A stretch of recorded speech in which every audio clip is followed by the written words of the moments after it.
அடுத்து நம்ம குபேர கலச அறக்கட்டளையில் அடுத்து நம்ம கூட பேச வர்றவங்க வந்து குபேர கட்டளை அறக்கட்டளை செயலாளர் ஜோதிட வசீகரர்னு சொல்லக்கூடிய சார் குமார் சார் அவங்க பேச வர்றாங்க. அவங்க பேசுகிற தலைப்பு வந்து திருமண தடையும் அதற்குண்டான பரிகாரங்களும், அதை பற்றியும் பேச வர்றாரு. வாங்க சார்.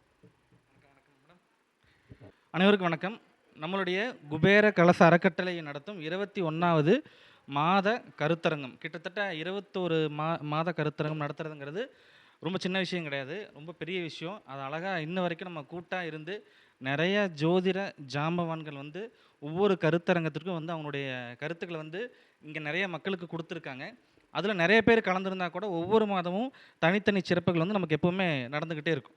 அதில் வந்து இன்றைக்கி நமக்கு நடக்கிற விஷயத்தில் வந்து இப்போ நமக்கு கொடுத்துருக்கிற விஷயம், அதில் நான் பேசலாம் இருக்கிற விஷயத்தை தான் இப்போ நான் பார்க்க போகிறேன். ஓகே, அனைவருக்கும் வணக்கம். இப்போ நம்ம பார்க்க போகிற தலைப்பு எதுன்னு கேட்டிங்கன்னா, திருமண தடையை நீக்கக்கூடிய பரிகாரங்கள் வந்து இன்றைக்கி ரொம்ப நிறைய மக்களுக்கு வந்து எது ரொம்ப தடையாக இருக்குது அப்படின்னு பார்த்தீங்கன்னா திருமண தடை தான். இப்போ நம்ம ஆஃபீஸ்க்கே வந்தாங்கன்னா ஒரு 43 வயசு ஜாதகம் கொண்டு வந்து கொடுப்பாங்க. பட் அது உள்ளே போய் பார்த்தோம்னா அவங்க குடும்ப வாழ்க்கை எப்படி இருக்குன்னு உள்ளுக்குள்ளே போய் பார்த்தோம்னா திருமணமே இல்லை அப்படிங்கிற விஷயம் வரும். சில பெண்களுக்கு வந்து பார்த்திங்கன்னா 36 வயசு ஆகிருக்கும், அவங்களுக்கு வந்து பார்த்திங்கன்னா உங்களுக்கு திருமண தடையெல்லாம் இப்போ இருக்குது. அப்போது முதல்ல வந்து பார்த்திங்கன்னா ரொம்ப இளம் வயது திருமணங்கள் வந்து அதிகமாக நடந்துகிட்டு இருந்துச்சு. இப்போ வந்து பார்த்திங்கன்னா ரொம்ப இளம் வயது திருமணங்களை தாண்டி அதிகமான ஏஜ் வந்து அதிகமாகிட்டு இருக்குது. இப்போ அதுக்கு திருமண தடைக்கு பல்வேறு காரணங்கள் நம்ம ஜாதகத்தில் இருக்குது. பட் அது ராகுக்கு எது செவ்வாய் தோஷம்னு சொல்லி நிறைய மக்கள் வந்து அதுக்கு பரிகாரம் பண்ணிக்கிட்டே இருக்காங்க. நான் என்றைக்குமே அந்த ராகுக்கு எது செவ்வாய்க்குன்னு சொல்லி பரிகாரத்துக்கு நான் ரெஃபர் பண்ணுறதே கிடையாது, இது வரைக்கும் பண்ணினதும் இல்லை அப்படிங்கிற விஷயம் தான். அதனால் வந்து ராகுக்கு எது இருக்குது செவ்வாய் இருக்குது, அதனால் உங்கள் திருமண தடைன்னு சொல்லி அதுக்கு நீங்கள் தயவு செய்து வந்து திருநாகேஸ்வரமோ காளகஸ்தியோ அதுக்கு நீங்கள் போய் பெரும்பான்மையான ஒரு தொகைகளை செலவு பண்ணுறது என்னை பொறுத்த வரைக்கும் வேணும்னு சொல்லுவேன். அது நான் தப்புன்னு சொல்ல வரல, நிறைய பேர் சொல்கிறாங்க, நிறையா அதை பண்ணிகிட்டே இருக்காங்க. இப்போதாசனை போய் நான் ராகு எது கழிச்சிட்டு வந்தேன், இப்போதாசர் போய் செவ்வாய் தோஷம் கழிச்சிட்டு வந்தேன் அப்படின்னு சொல்லிட்டு நிறையா அதை கழிச்சிட்டே இருக்காங்க இல்லையா. அந்த மாதிரியான விஷயங்களை நமக்கு பெருசாக உள்ளே போகாமல் உங்கள் ஜாதகத்தில் எப்போ திருமணம் நடக்குங்கிற விஷயத்த தெரிஞ்சுக்கிட்டு அதுக்கப்புறம் ஜாதகத்தை வெளியே விட்டிங்கன்னா நல்லாயிருக்கும். இப்போ ஒரு ஜாதகத்தை எடுக்கிறோம், அவருக்கு வந்து 33 தான் திருமணம்னு தெரியுது, இவங்க 25லேயே ஜாதகத்தை எடுத்து வெளியே கொண்டு போய் விட்டுட்டு திருமணம் அமையலைன்னா எப்படி அமையும்? நான் எடுத்தோன்னே அப்புறம் 29 வயசில் வந்தாங்கன்னா கூட இன்னும் 4 வருஷம் இருக்குது, மனசை விட்டுறாதீங்க, இதுதான் விதி, அதுக்கு நீங்கள் முயற்சி பண்ணி தோக்கிறதுக்கு முயற்சி பண்ணாதேங்கிற விஷயத்த ஓப்பனாக சொல்கிறது தப்பே கிடையாது. அவங்க மனசு சங்கடப்படுவாங்க அப்படின்னு இல்லாமல் நம்ம அது என்ன விஷயமோ அது ஓப்பனாக சொல்லிடணும். அப்போ திருமண தடைக்கு வந்து நிறைய விதமான காரணங்கள் இருக்குது. 7ஆம் இடத்துல கேது இருக்கிறான், 7ஆம் இடத்துல சனி தொடர்பு, சனி கேது தொடர்பு, 7ஆம் அதிபதி 6, 8, 12 மறையிறதுன்னு, 7ஆம் அதிபதி திதி சூன்யத்தில் இருக்கிறதுன்னு திருமண தடைக்கு நிறைய பல்வேறு காரணங்கள் வந்து நமக்கு வந்து இருக்குது. ஒரு திருமண பொருத்தம் பார்க்கும்போது ஒரு முக்கியமான 3 விஷயம் மட்டும் இப்போ நான் சொல்லிடுறேன், அதுக்கப்புறம் நான் ரெமெடி வந்து சொல்கிறேன். திருமண பொருத்தம் பார்க்கும்போது இயற்கையாகவே 12 ராசிகள் இருக்குது, அந்த ராசிகளை விட்டுருங்க, 12 லக்னங்களில் திருமண வாழ்க்கையில் அதிகமான கசப்பை ஒரு 3 லக்னத்துக்காரங்க மட்டும்தான் அதிகமாக சந்திப்பாங்க. மிச்ச லக்னத்துக்காரங்களுக்கும் திருமண வாழ்க்கையில் பிரச்சனை இருக்கும், பட் அவங்க சமாளித்து வந்துடுவாங்க. எந்த லக்னக்காரங்க திருமண வாழ்க்கையில் வந்து அதிகமாக கஷ்டத்தை சந்திப்பாங்க அப்படின்னு போய் பார்த்தீங்கன்னா, காலபுருஷத்துக்கு 7ஆம் இடம் அப்படிங்கிறது வந்து பார்த்திங்கன்னா துலாம். அந்த துலாம் மறையிற லக்னங்களில் முழுக்க பிறந்தவங்க வந்து பார்த்திங்கன்னா திருமண வாழ்க்கையில் வந்து நிறைய கஷ்டத்தை வந்து அனுபவிப்பாங்க. உதாரணம் மீன லக்னம். மீன லக்னத்துக்கு காலபுருஷத்துக்கு 7ஆம் இடம் எத்தனாம் இடமா வருதுன்னு பார்த்தீங்கன்னா 8ஆம் இடமா வரும். அப்போ மீனராசி அல்லது மீன லக்னத்தில் பிறந்தவங்களுக்கு திருமண வாழ்க்கை ஒரு கசப்பை இயற்கையாகவே அவங்க வாங்க போகிறாங்கன்னு பிறக்கும் போது எழுதி வச்சிருச்சு. ரிஷபராசி அல்லது ரிஷப லக்னத்தில் பிறந்தவங்களுக்கு காலபுருஷத்துக்கு 7ஆம் இடம் லக்னத்துக்கு 6ஆம் இடமாகவும் ராசிக்கு 6ஆம் இடமாகவுமே வந்துடும். அப்போ ரிஷபராசி ரிஷப லக்னத்தில் பிறந்தவங்களுக்கும் திருமண வாழ்க்கையில் ஒரு பிரச்சனை சந்திக்க போகிறாங்கன்னு எழுதி வச்சிருச்சு. விருச்சிக ராசி விருச்சிக லக்னம், இந்த லக்னத்தில் பிறந்தவங்களுக்கு காலபுருஷத்துக்கு 7ஆம் இடமே லக்னத்துக்கு 12ஆம் இடமா வரும்போது வந்து பார்த்திங்கன்னா திருமண வாழ்க்கையில் ஒரு பிரச்சனை சந்திக்க போகிறாங்கன்னு எழுதி வச்சிருச்சு. உடனே இது மட்டும் போதுமா சார்? இல்லை, இதை உடைக்கிற மாதிரி ஒரு லக்னத்தை வந்து நம்ம பொருத்தி வச்சிட்டோம்னா பிரச்சனை வராது. இது உடைக்கிறதுனா என்ன சார் அப்படின்னு கேட்டிங்கன்னா, உதாரணத்துக்கு எனக்கு தெரிஞ்ச ஒரு லக்னம் இருக்கார், அவர் மீன லக்னத்தில் அவர் பிறந்திருக்காரு, அவர் திருமண வாழ்க்கை கசப்பான்னு போய் பார்த்தீங்கன்னா இல்லை, நல்லா இருக்காங்க. எப்படா நல்லா இருக்காங்க, எதனால், எங்கே, நமக்கு சின்ன விஷயம், எப்படி அவங்களுக்கு வாழ்க்கை நல்லா போகுது, சூப்பர், இது எப்படி அவங்க பண்ணியிருக்காங்க, பரிகாரம் பண்ணியிருக்காங்களா, இல்லை பொறுத்தை எப்படி சேர்த்திருக்காங்கன்னு அவங்க மனைவியோட ஜாதகத்தை நம்ம வாங்கி பார்க்கும்போது ரொம்ப அருமையான ஒரு விஷயம் கிடச்சிது. அவங்களுடைய மனைவியோட லக்னம் வந்து பார்த்திங்கன்னா மிதுன லக்னம்.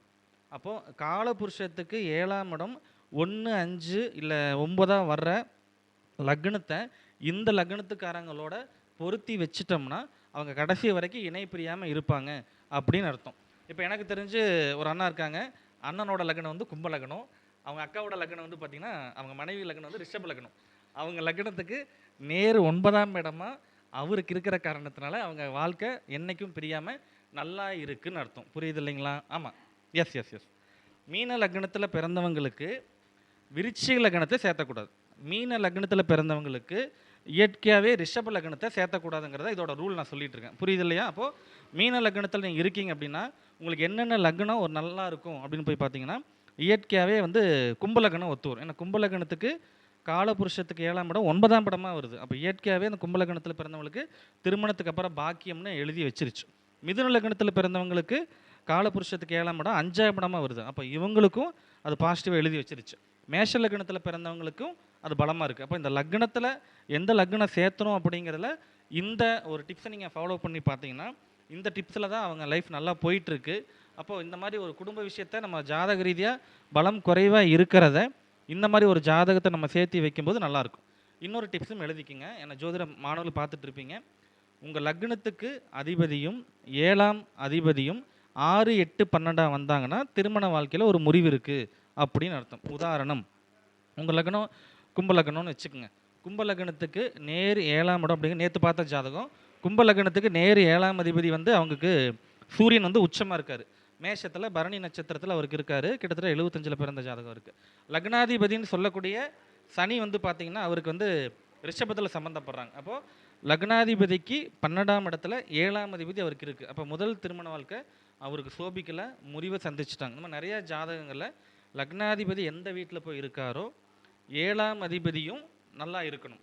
அப்போ லக்னாதிபதி நின்ற வீட்டுக்கு 7ஆம் அதிபதி மறைஞ்சிட்டாங்க அப்படின்னாலும் திருமண வாழ்க்கையில் ஒரு பிரச்சனையை சந்திக்க போகிறாங்க அப்படின்னு இந்த மாதிரி திருமண விஷயத்துக்கு நிறைய காரணங்கள் நம்ம எடுத்துகிட்டே போகலாம். இப்போ பரிகாரங்கள் தான் நம்ம மெயினாக பேச வந்திருக்கோம். திருமணம் ஆகாமல் இருக்குது, அதுக்கு தடை இருக்குது, அதுக்கு ஏதாவது பரிகாரம் இருக்கா சார்? நிச்சயமாக இருக்குது. இது என்னோடய லைஃப்பில் நான் அழகாக கொடுத்து நிறைய ஒரு சக்ஸஸ் ரேட் எனக்கு இருக்கிற ஒரு பரிகாரத்தை தான் இப்போ நான் கொடுக்குறேன். இதை எப்படி பண்ணணும் அப்படின்னு போய் பார்த்தீங்கன்னா, வெள்ளிக்கிழமை அன்னைக்கு காலையில் 6லிருந்து 7 மணிக்குள்ளே இந்த பரிகாரத்தை வந்து பண்ணணும். வெள்ளிக்கிழமை காலையில் 6லிருந்து 7 மணிக்குள்ளே உங்கள் வீட்டில் பூஜை ரூமுக்கு முன்னாடி நீங்கள் அமர்ந்திருக்கலாம். இது ஆணாக இருந்தாலும் சரி, பெண்ணாக இருந்தாலும் சரி, எந்த நட்சத்திரமாக இருந்தாலும் சரி, எந்த ராசியாக இருந்தாலும் சரி, இந்த பரிகாரத்தை பண்ணலாம். என்ன சார் பண்ணணும் அப்படின்னு கேட்டிங்கன்னா, ஒரு வளையல் சைஸில் மஞ்சத்தூளை எடுத்து ஒரு வட்டம் வந்து போட்டுக்கணும்.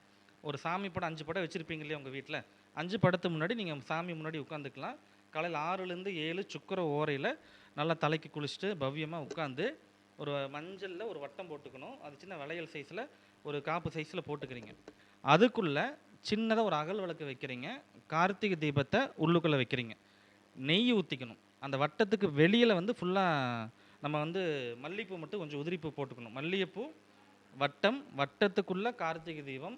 இதை என்ன சார் பண்ணணும்னு போய் கேட்டிங்கன்னா, 6லேருந்து 7 மணிக்குள்ளே அழகாக அந்த தீபத்தை அந்த பையனோ அல்லது அந்த பொண்ணோ, திருமணம் ஆகாத பெண்ணோ அல்லது ஆணோ வந்து பற்ற வச்சு முழு மனசோட சாமி கும்பிட்டு 7 வாரம் நான் போடுவேன். 7 வாரம் 7 வெள்ளிக்கிழமை நான் தீபம் போடுவேன்.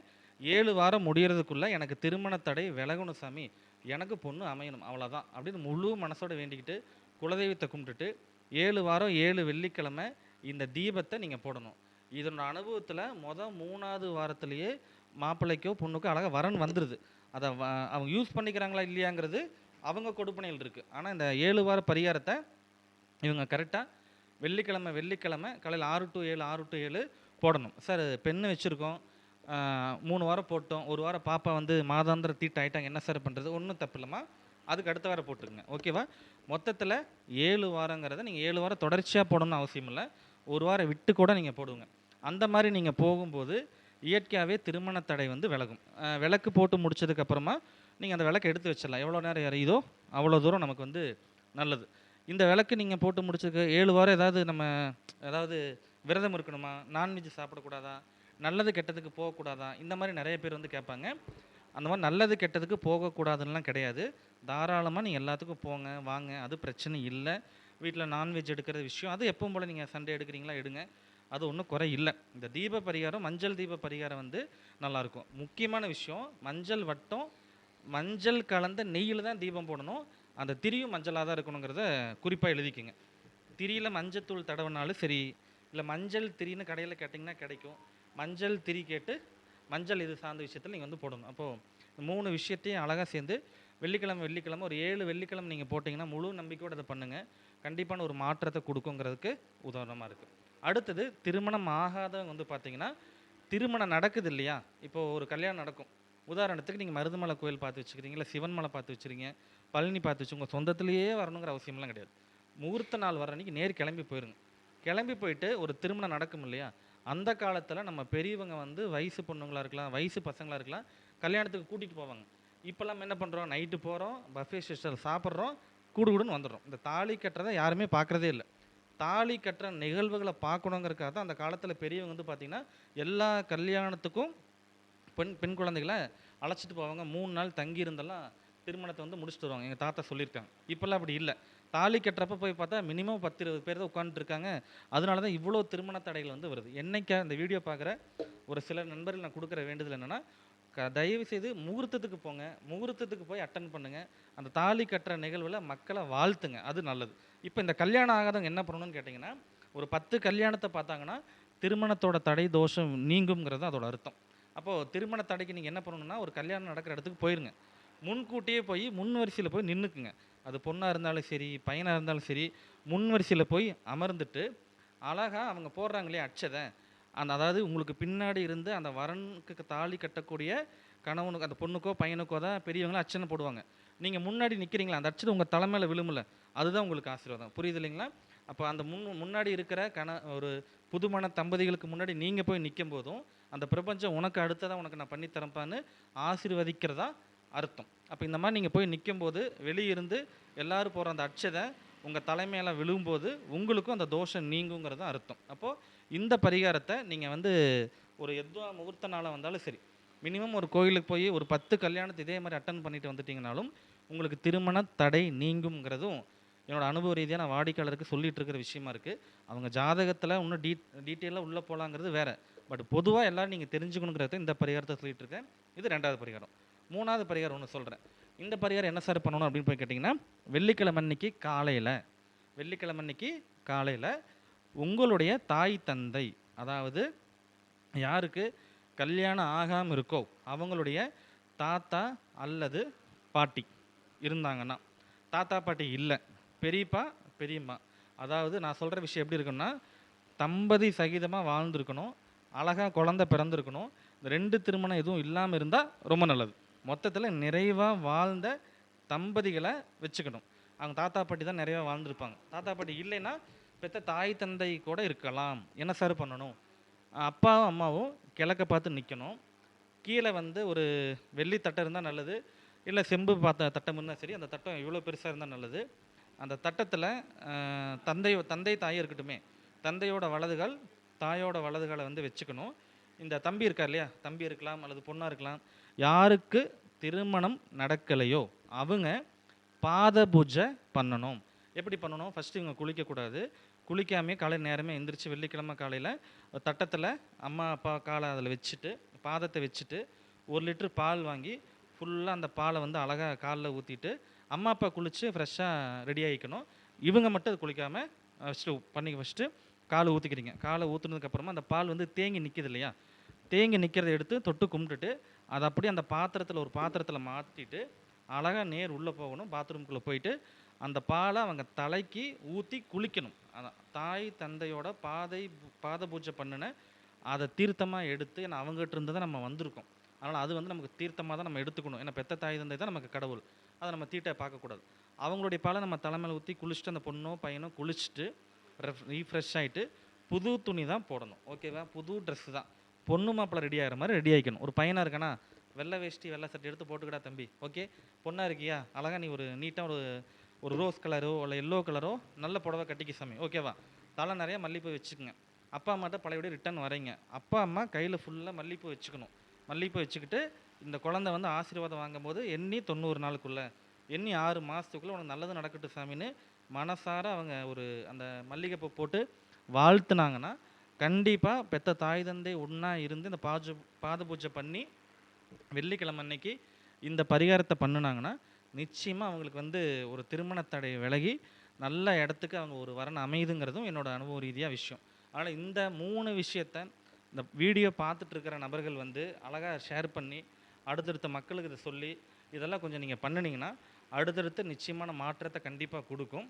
கல்யாண கோலத்தில் இருக்கிற முருகனை தொடர்ச்சியாக நீங்கள் போய் வழிபடவும் நமக்கான திருமண தடை தோஷங்கள் வந்து விலகும் அப்படிங்கிற விஷயத்தையும் நான் சொல்லிக்க ஆசைப்பட்றேன். எல்லாத்துக்கும் தெரிஞ்ச தாடி கொம்பு கோயில் எல்லாத்துக்குமே தெரியும். தாடி கொம்பு கல்யாண வரதராஜ பெருமாள் கோயில் இருக்குது. திண்டுக்கல்லேருந்து கரூர் போகிற வழியில் இருக்குது. ரொம்ப அருமையான கோயில். வியாழக்கிழமை ரதியும் மன்மதனும் அந்த கோயிலுக்குள்ளே இருக்காங்க. அங்கே போய் வழிபட்டவங்களுக்கும் திருமண தடை நீங்கிறது ஐதீகமாக இருக்குது. திருமணம் சரி, இதெல்லாம் ரெகுலராக இருக்கிற கோயில் எல்லாமே நீங்கள் போங்க. பட் இதையும் சேர்த்து நீங்கள் பண்ணுங்கள். சேர்த்து பண்ணும்போது நிச்சயமான மாற்றத்தை வந்து கொடுக்கும். அடுத்தது திருமணம் ஆகாதவங்க பெண்கள் மட்டும் நான் சொல்கிற பரிகாரத்தை பண்ணிங்க. ஆண்டாள் எங்கே இருக்காங்களோ அங்கே பார்த்து வச்சுக்கோங்க. ஆண்டாள் இருக்கிற கோவில் வந்து பார்த்து வச்சுக்கோங்க. இது பெண்களுக்கு மட்டும்தான். பெண்கள் மட்டும் ஆண்டாள் இருக்கிற கோவில் வந்து பார்த்து வச்சுக்கிட்டு ஆண்டாளுக்கு ஒரு வெள்ளிக்கிழமையும் பூர நட்சத்திரமும் வர நாளில் பண்ணணும். இல்லாட்டி கிடைக்கலன்னா வெள்ளிக்கிழமையோடு பண்ணுங்கள், ஒன்றும் தப்பு கிடையாது. மாலை ஒன்று வாங்கிட்டு போயிட்டு நல்ல கணவராக, நல்ல ஒழுக்கமுள்ள கணவராக, நல்ல ஒரு கணவராக எனக்கு அமையணும்னு வேண்டிக்கிட்டு அந்த பொண்ணு போய் மனசார வேண்டிக்கிட்டு ஆண்டாளுக்கு மாலை போட்டு வேண்டிட்டு வந்துட்டாங்கன்னா நல்ல கணவர் அவங்களுக்கு அமையிறாங்க அப்படின்னு அர்த்தம். இதை பண்ணாங்கன்னா நல்ல மாற்றத்தை நிச்சயமாக கொடுக்கும். பெண்களுக்கு மட்டும் சொல்லிட்டீங்க, ஆண்களுக்கு இல்லையான்னு கேட்கக்கூடாது இல்லையா? ஆண்களுக்கு ஒரு நட்சத்திரம் வந்து இருக்குது. அது என்ன நட்சத்திரம்னு கேட்டிங்கன்னா சுவாதி நட்சத்திரம். நரசிம்மர், லட்சுமி நரசிம்ம பெருமாள் பேர்லேயே லட்சுமி சேர்த்து வச்சுருக்காரு இல்லையா? அப்போ லட்சுமி நரசிம்ம பெருமாள். ஏன் லட்சுமி நரசிம்ம பெருமாள்? ஏன் மேஷத்துக்கு நேர் 7ஆம் இடம் வந்து துலாம். துலாத்துக்குள்ளே முழு நட்சத்திரம் சுவாதி.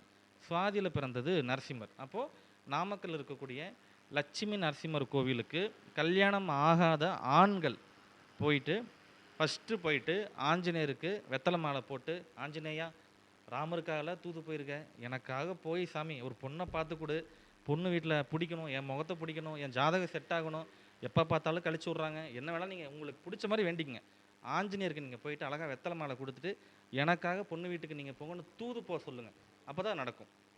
அதுக்கப்புறமா நீங்கள் போயிட்டு தாயாருக்கு தாமரைப்பூ வாங்கிட்டு போயிட்டு அங்கே இருக்கிற நரசிம்மரை வழிபட்டுட்டு வந்து பாருங்கள், நிச்சயமாக மாற்றத்தை கொடுக்கும். இது எப்போ போகணும்னா சுவாதி நட்சத்திரம் வர எந்த நாளில் வேணாலும் போகலாம். சுவாதி நட்சத்திரம் சனிக்கிழமை வந்தாலும் சரி, சுவாதி நட்சத்திரம் வந்து திங்கக்கிழமை வந்தாலும் சரி, அது பிரச்சனை இல்லை.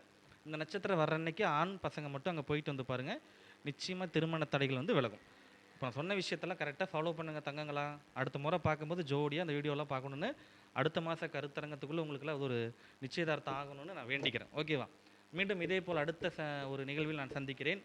9787779954 இது நம்பரு.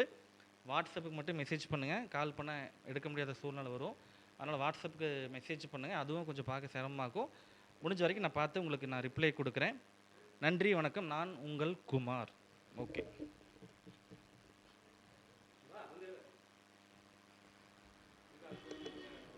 இது வரைக்கும் குமார் சார் நம்மக்கிட்ட ரொம்ப அற்புதமாக திருமண தடையை பற்றி பேசினாங்க. நிறைய பேருக்கு இது தேவையான ஒரு விஷயனே பரிகாரனே சொல்லலாம். இப்போ நிறைய பேருக்கு கல்யாணம் ஆக மாட்டேங்குது. பரிகாரத்துக்காக போய் எல்லாம் ரொம்ப கஷ்டப்பட்டுக்கிட்டு இருக்காங்க. வீட்டில் செய்கிற மாதிரி பரிகாரங்கள்லாம் சார் நிறையா சொன்னார். அதெல்லாம் எல்லாம் கேட்டு செஞ்சு அடுத்து எல்லாம் இதை வந்து நல்லா பாருங்கள். இவருக்கு வந்து கௌரவிக்க விதமாக பாலா சரகுமார் அழைக்கிறேன்.